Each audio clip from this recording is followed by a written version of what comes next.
Ndiyo, habari waheshimiwa. Sasa katika zile tips ambazo huwa nawapa kila siku, leo nataka tuzungumze kitu tofauti kabisa. Leo nataka tuzungumze kuna tofauti gani na kuna faida gani na hasara kati ya kufanya kazi au ajira serikalini, lakini pia kufanya kazi binafsi au kujiajiri, ambapo kuna biashara, kuna biashara za kuuza labda bidhaa, au kuna biashara ambayo unakuwa unatoa huduma. Ila msingi ni kufanya kazi serikalini, faida na hasara zake, lakini kufanya kazi kama biashara au unatoa huduma fulani, yani wewe kama umejiajiri. Sasa moja kwa moja labda nianze na upande wa serikalini. Na mimi hapa sisemi kipi ni kizuri, kipi ni kibaya. Yaani naweka haya mambo kwenye mzani, alafu wewe utapima sasa kulingana na future yako, ndoto zako, au ni kitu gani unakitaka kwenye maisha yako. Kwa hiyo sasa wewe utaangalia which is which. Sasa hapo utaangalia kipi kinakufaa kati ya kufanya ajira serikalini au kufanya biashara. Sasa moja, nianze na upande wa government, yani huku serikalini sasa. Kwanza faida namba moja, kuna uhakika wa kipato. Unajua unakuwa una uhakika wa moja kwa moja kwamba kila baada ya mwezi mmoja una uhakika kuna amount utaipata. Umeona, huo uhakika ambao ni faida mojawapo ya kufanya kazi serikalini. Unakuwa na uhakika wa kipato cha moja kwa moja, kwamba kila mwezi unajua labda napokea shilingi 500,000, 700,000, 800,000 au milioni, kadri ya kila mtu na nafasi yake anafanya kazi na mshahara wake. Kwa hiyo hapo unakuwa na uhakika wa kipato, kwamba ukifanya kazi serikalini una uhakika kila mwezi utakuwa unaingiza amount fulani, bila kujali masuala ya labda nchi ipo kwenye hali gani kiuchumi. Wewe lazima utapewa ule mshahara wako. Hiyo faida namba moja. Lakini faida namba mbili kwenye kufanya kazi serikalini, kuna likizo, lakini kuna faida ya mikopo, lakini pia unapewa na bima. Kwenye utumishi wa umma kuna sheria zinaongoza kabisa kwamba mtumishi lazima apate zile likizo ambazo wanaita leave. Kwenye sheria ni leave, ambazo ni likizo za kazi. Kwa hiyo utapata likizo, lakini kwenye zile likizo utaendelea kulipwa. Unaona hapo faida yake. Yaani unapata maokoto, lakini upo likizo au haufanyi kazi. Hiyo faida namba mbili. Hiyo faida namba mbili nimesema kuna likizo, lakini kuna mikopo, lakini pia kuna bima. Unaona? Na ukumbuke kwenye utumishi wa umma pia kila mtumishi analazimika kuingia katika ile bima ya afya, kama ni NHIF, unaona, ambapo kila mtumishi anakuwa anakatwa pesa kwa lazima kwa ajili ya kugharamia huduma za matibabu yeye mwenyewe anapougua na baadhi ya wanafamilia wake. Kwa hiyo hapo ukiwa mtumishi wa umma unakuwa unajua moja kwa moja kwamba utapata bima ambayo itakulinda wewe, lakini pia itawalinda wale family members wako, na itakuepusha na zile gharama za matibabu za kushtukiza. Maana kwenye kuugua hauwezi kupanga kwamba lini utaugua, inakuja tu kama emergency. Kwa hiyo inapotokea hiyo, wewe unakuwa una uhakika wa kupata matibabu. Naona hiyo faida namba mbili. Faida namba tatu, kijamii.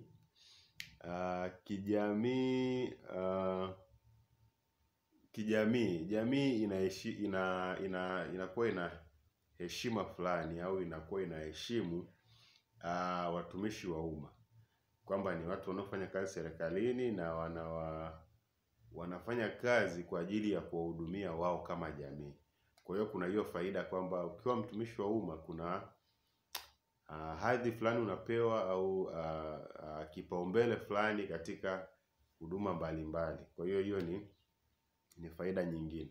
Faida nyingine ya nne ni pensheni na mafao, ambapo japokuwa hii ipo hata kwenye sekta binafsi, lakini kwenye utumishi wa umma au kwenye serikali kunakuwa kuna uhakika wa kupata mafao ukifikisha lakini ule umri wa kustaafu ule ambao umewekwa kisheria, miaka sijui 55 sijui 60, unaona. Kwa hiyo unakuwa na uhakika wa kupata pensheni au mafao, japokuwa ni mbali. Wewe fikiria mpaka ufike miaka 60, una uhakika gani wa kufikisha miaka hiyo? Wewe sio Mungu. Sawa, lakini hiyo pia ni faida. Alafu faida namba 5, kuna ile stability, ile utulivu wa ile ajira yenyewe. Yaani unakuwa na uhakika kwamba utakaa kwenye hiyo ajira yako kwa muda mrefu sana. Kwa sababu ni mara chache sana kufukuzwa kwenye utumishi wa umma. Japokuwa unaweza ukafukuzwa, lakini kuna ugumu fulani na procedure mpaka mtu akafukuzwa ni ndefu, na anakuwa huyo mtu labda amefanya makosa makubwa sana ambayo yanaharibu labda taswira ya utumishi wa umma, labda yanahujumu uchumi au masuala ya rushwa. Lakini mambo madogo madogo haya hayawezi kumpotezeshea mtu kazi. Kwa hiyo hiyo ni faida nyingine ya 5, kwamba kunakuwa kuna uhakika wa ile ajira au kazi, tofauti na kwenye taasisi binafsi ambazo mtu anaweza akafukuzwa muda wowote. Yaani kule bosi akijisikia kwamba anataka nipunguze mtu, anakupunguza, yaani hajali wala nini, na kunakuwa hakuna uhakika wa ile kazi. Sasa hizo ni faida. Hizo nimekupa faida, lakini sasa nikupe hasara. Nikupe sasa hasara za kufanya kazi serikalini au kwenye utumishi wa umma. Hasara namba 1 ambayo ni kubwa kabisa. Kwanza, mara nyingi mishahara ni midogo, haitoshi na haiendani na gharama za maisha. Mara nyingi hata ukisikiliza malalamiko mengi sana ya watumishi wa umma, wanalalamikia kila baada ya miaka inavyoenda, ni wanalalamika kuongezewa mshahara, kwa sababu mishahara mingi, yani asilimia kubwa ya watumishi wa umma, pesa wanayoipata ni kiwango kidogo sana, ambacho ni ngumu kukidhi gharama zote za maisha bila kuingia katika madeni, mikopo kausha damu, mikopo umiza. Ndio maana unakuta kule wengi ambao wanaathiriwa na hiyo mikopo wengi ni watumishi wa umma. Wengine unakuta mpaka wameacha kadi zao kule za benki. Wale wanaowakopesha wanakuwa wanaweza kutoa pesa zao mishahara yao inapoingia. Kwa hiyo hasara moja ambayo ni kubwa sana, kwamba mishahara yao ni midogo na haina uhakika wa kupanda kwa kiasi kikubwa sana, na inachukua muda mrefu sana kupanda. Inabidi mpaka serikali yenyewe iamue kupandisha, au labda mtumishi mwenyewe amepanda madaraja labda, kwa hiyo serikali inamuongezea, au ameongeza elimu. Kwa hiyo ni ngumu sana kuongeza kipato ukiwa kwenye utumishi wa umma. Labda huwa unafanya kazi zingine za pembeni kidogo kujiboost, unaona. Hiyo hasara ya kwanza, kwamba kipato ni kidogo na mshahara hautoshelezi gharama za maisha. Lakini unakuwa na uwezo mdogo sana wa kudhibiti pesa, kwa sababu mtumishi wa umma anakuwa na uhakika kwamba mwezi unaokuja nitapata tena pesa. Kwa hiyo hii alionayo anaweza kuitumia tu kwa namna yoyote anavyoona yeye, labda starehe nini, au hata kama sio starehe, mambo mengine tu ambayo si ya muhimu sana, na pesa ikaisha, akitegemea kwamba atapata pesa mwezi ujao. Kwa hiyo kunakuwa pia kuna hiyo athari kwamba anakuwa na uwezo mdogo wa kudhibiti yale matumizi yake ya pesa. Hasara namba 2 hiyo. Lakini hasara namba 3, kuna masuala ya siasa na rushwa mahala pa kazi. Yaani mtumishi wa umma anaathiriwa na siasa kwa kiasi kikubwa sana, tofauti na watu wengine ambao wapo nje ya mfumo. Kwanza mtumishi wa umma anaweza akapewa amri yoyote tu na mwanasiasa yoyote tu, unaona. Yaani mtumishi wa Tanzania yuko chini ya karibia kila mwanasiasa. Tanzania hata mtu mwenyekiti wa kitongoji anaweza akaanza kuamuru, japokuwa hana mamlaka hayo, lakini anaona kwamba ana hadhi au anastahili ya kuamuru watumishi wafanye 1, 2, 3. Kwa hiyo ni athari nyingine. Mtumishi yuko vulnerable kupewa maagizo au kusemwa au kudhalilishwa na wanasiasa ambao si viongozi wao wa moja kwa moja katika taasisi wanazofanyia kazi, bali wao ni viongozi tu wa kisiasa. Mawaziri, labda mawaziri ambao wako serikali, kwa sababu waziri yupo serikalini. Kwa hiyo mawaziri, manaibu waziri, hawa viongozi hawa, naona wanakuwa wanaweza kuinterfere na kuwa mistreat wa watumishi wa umma moja kwa moja. Hiyo hasara namba 3. Hasara namba 4 ni kukosa uhuru na muda. Najua ukiwa mtumishi wa umma unakuwa sawa tu na mwanafunzi. Utaamka kila siku asubuhi kama ni saa 1, saa 12, unawahi kuingia kazini muda wa kazi. Na utakaa katika muda wako wa kazi kama ni saa 2, labda hadi saa 8 au saa 10, kutokana na kila kazi ina policies zake na ofisi zina policies tofauti tofauti. Kwa hiyo unakuwa huna muda wa kufanya mambo yako binafsi. Hata inapotokea umepata changamoto labda ya ugonjwa au labda umefiwa huko, bado kunakuwa kuna ugumu sana wa kupata hata ruhusa ya kwenda kufuatilia afya yako wewe, au kama una msiba unapewa siku chache sana za kwenda kwenye msiba urudi kazini. Kwa hiyo muda wako wote unakuwa umenunuliwa kiasi kwamba wewe huwezi kufanya jambo lolote lingine, na hata ukilifanya lile jambo linakuwa halina usimamizi wako. Kwa hiyo ni rahisi, hata kama umeanzisha biashara ya pembeni, zile side hustles, ni rahisi ile biashara kufeli, kwa sababu kama haina usimamizi wa wewe moja kwa moja, ni lazima itafeli. Lakini tuliongelea pia ile comfortability, yaani unajihisi comfortable kwa sababu una uhakika wa kuamka kesho na una uhakika wa kuwa na mahitaji yako yote kwa kesho. Kwa hiyo unakuwa comfortable kiasi kwamba hauwezi kuwaza mambo makubwa, hauwezi kuanza kufanya vitu ambavyo vitakufanya uwe na financial freedom kubwa zaidi.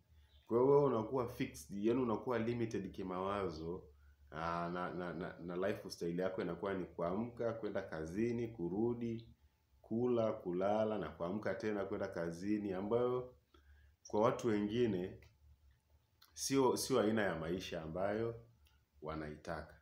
Hizo nimekupa faida 5, nimekupa na hasara 5.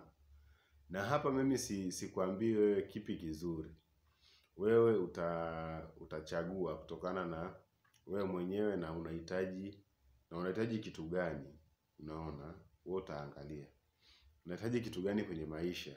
Kwa hiyo utaangalia, kama unataka kuwa mtu wa kawaida na maisha ya kawaida, ule ulale, utajua cha kuopt. Lakini kama unataka uende extra mile kwenye maisha yako, uwe na financial freedom, pia utajua cha kuchagua. Sasa tuje upande wa pili. upande wa kwenye biashara au kwenye kujiajiri. Sababu biashara inaweza ikawa ni kuuza na kununua bidhaa, au inaweza ikawa ni kutoa huduma ambayo watu wanalipia. Japokuwa wewe ndo unakuwa msimamizi mkuu wa biashara, na pia wewe unakuwa ni mfanyakazi kwenye hiyo biashara yako. Kwa hiyo faida ya kwanza, kuna uhuru mkubwa wa kipato. Uhuru wa kipato. Na nikisema uhuru wa kipato, sio kwamba una uhakika wa kupata pesa, ila ni kwamba ukipata pesa unaweza ukapata mara 10, mara 20, mara 30 ya mtu ambaye ameajiriwa na anasubiria kulipwa mwisho wa mwezi. Lakini pia sio mara zote, pia unaweza ukikosa, unakosa kabisa, unakuwa una zero. Unaona? Kwa hiyo upande wa biashara una possibility hizo mbili. Ukipata unaweza ukapata kweli, yani uka make a life. Unaona? Lakini kuna wakati unaweza ukakosa kabisa, ukatamani hata afadhali ungekuwa umeajiriwa, unafanya hiyo kazi labda serikalini au sehemu nyingine. Lakini unakuwa una uhuru wa kipato, kwamba hauko limited. Unajua mfanyakazi anapangiwa mshahara wake, labda wewe utakulipa 500,000.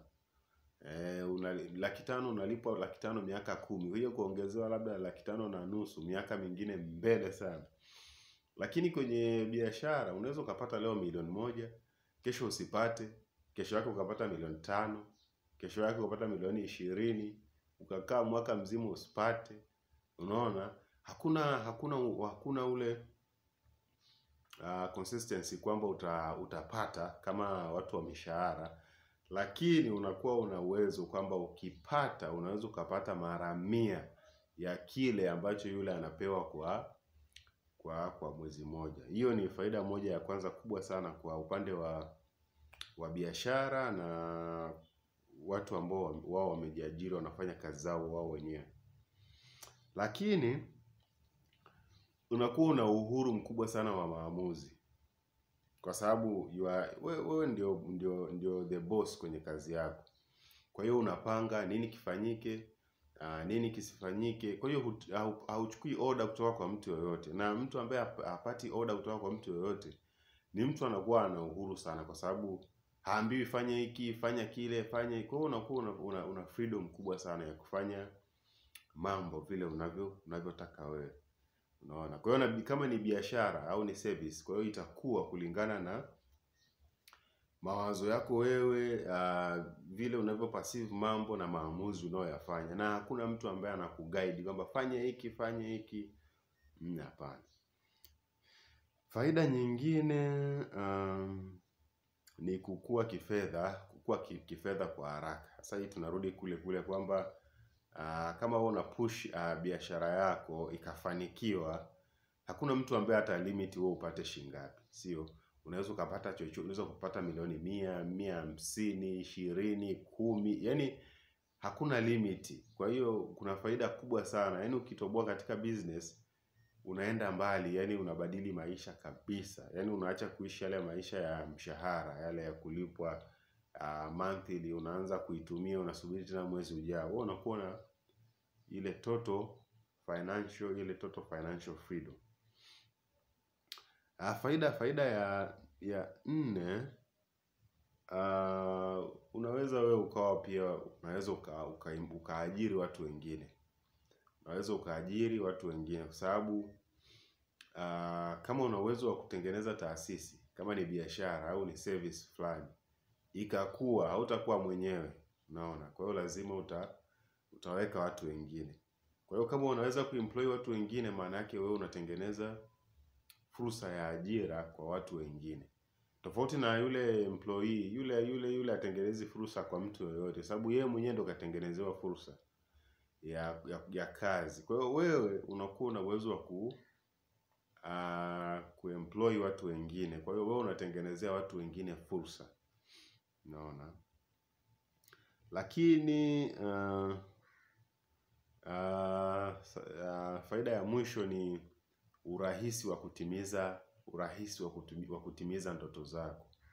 Ukiwa kwenye business kuna urahisi wa kutimiza ndoto zako endapo ile business lakini itafanikiwa.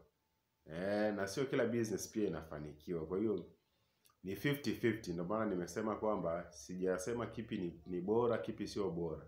Ila kulingana na hizi sababu nilizokuambia, kwa hiyo utajipima kwamba unataka nini na unaona ufanye kipi na utaangukia kwenye kundi lipi.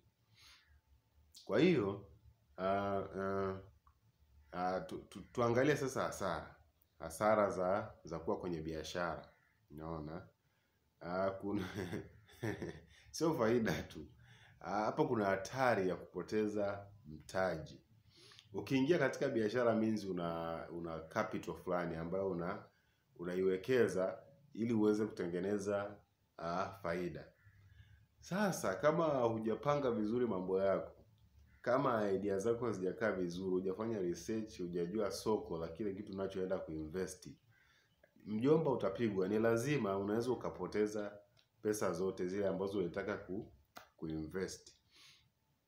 Lakini kama umepanga mambo yako vizuri, umefanya research, ukajua kwenye hili soko nikiinvest amount fulani naweza nikapata faida, na kweli ukafanikiwa, I say bro, yani wewe umewin. Kwa sababu hakuna kitu kizuri kama biashara iliyofanikiwa. Biashara iliyofanikiwa inakupa zaidi ya maisha, inakupa kitu kingine kikubwa sana. Kwa hiyo hasara ya kwanza ni hiyo, kwamba unaweza ukapoteza kipato, unaweza ukapoteza mtaji kwenye biashara na ukawa umefia pale. Unaanza tena kujipanga, kutafuta biashara, kutafuta mtaji mwingine, urudi kwenye ile biashara au uanze biashara mpya. Na ni mara 100 urudi kwenye biashara ile ile, kwa sababu utakuwa tayari umelose, lakini umejifunza. Kwa hiyo unaanzia pale ulikojifunza kwenda mbele, kuliko tena ukaanze kujifunza kitu kipya. Yaani utaspend your entire life learning new things without success. Unaona? Sasa tuende kwenye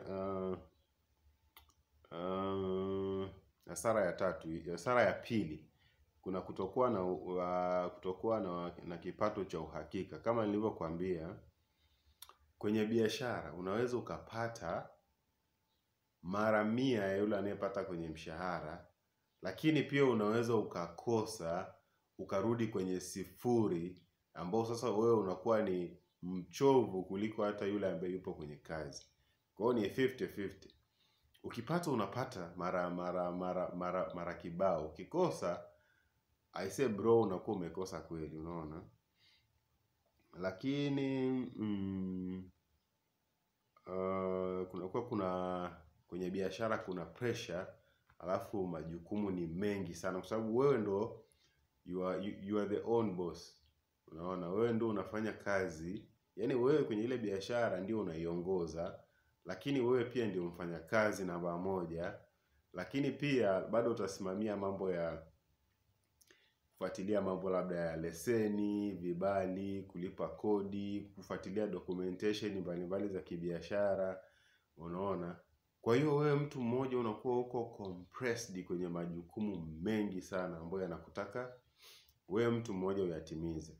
Tofauti na yule mwajiriwa ambaye yeye ni kuamka, ataenda asubuhi pale ofisini, atakaa, afanye kazi, asifanye kazi, mwisho wa mwezi ule mzigo unaingia. Lakini wewe unakuwa under very high pressure, kwa sababu unakuwa umeteki control ya kila kitu kwenye taasisi. Wewe ndo boss, wewe ndo mfanyakazi, wewe ndo unaangalia mambo yote yanayohusu biashara. Kwa hiyo ni hasara nyingine. Kwa hiyo kama huwezi pressure, hauwezi kufanya hivyo vitu vyote at the same time, bro, bora tu kaajiriwe. Unaona? Hasara nyingine, kwenye biashara hakuna masuala ya bima, hakuna masuala ya pensheni. Umeona? Kwenye biashara unachokiingiza ndicho hicho. Utaamua kama utaenda kutafuta kampuni ya kukata bima wewe ya afya, utaenda. Tofauti na hao watumishi wa umma ambao wenyewe wao wanakatiwa bima, ambazo wanakatwa pesa kwa lazima kwenye mishahara yao. Sasa wewe kama entrepreneur au kama hiyo business person, wewe hauna salary, hauna mshahara, sawa? And as long as you don't have salary, kwa hiyo all these medical expenses you have to incur from your own income. Kwa sababu there is no reduction from a government salary, since you don't have that salary, so you take all responsibilities, you pay all payments concerning your medical services. Kwa hiyo ni hasara nyingine. Kama bima utakuwa ukajilipie mwenyewe, pia hakuna pensheni.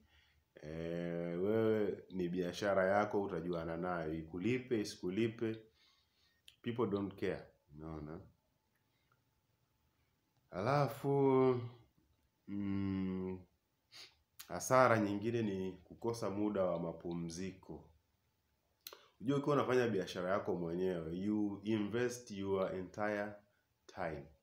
Yaani unajikuta upo kwenye, sijui ile ni hamu au ni nini, yaani unafanya kazi kuanzia asubuhi, mchana, jioni, usiku. Yaani inafika muda unalazimika kwamba la, sasa hapa nilale, nitakufa. Kwa unaamua kupumzika, lakini unakuwa una hamu ya kufanya kazi daily, every time, every hour, every minute, every day of a week unataka ufanye kazi. Kwa hiyo pia ni hasara nyingine. Kuna kitu wazungu wanaita life work balance. Kwamba kuna masaa ambayo mtu unatakiwa ufanye kazi, kuna masaa mengine ambayo mtu unatakiwa upumzike, labda usocialize na watu wengine, labda ufanye mambo yale ya kawaida ya kijamii na kibinadamu. Lakini bro, ukiwa kwenye business au kwenye service na wewe ndo kila kitu, kuna mambo mengi sana utayamisi ya kijamii, yaani hayo mambo, umeona.